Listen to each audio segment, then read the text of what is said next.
का जहाँ तक मसला है, अगरचे आज मैंने खबर देखी है कि वहाँ पर कोई फौजी ऑपरेशन का फैसला हुआ है। मैं सोचता हूँ कि फौजी ऑपरेशन और ताकत के ज़रिए मसले का हल ये नाआक़िबत अंदेशी होगी।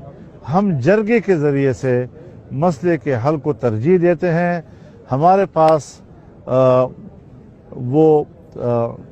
एक निज़ाम मौजूद है और हम उस हवाले से रोड मैप हम तय कर सकते हैं, और इसमें अगर एस्टेब्लिशमेंट हमारे साथ एतमाद पैदा करना चाहती है तो ज़ाहिर बात है कि कबायली इलाक़ों में इस वक्त अमन व अमान के हवाले से रिट हमारे फ़ौज की है, एस्टेब्लिशमेंट की है।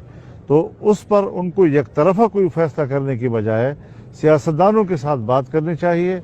अगर जमीयत उलमा इस्लाम के साथ वो बात करना चाहते हैं, हम उस पर भी इनकार करने को तैयार नहीं हैं, लेकिन कबायली मामलात जरगों के ज़रिए हल हो सकते हैं। एस्टेब्लिशमेंट की ताकत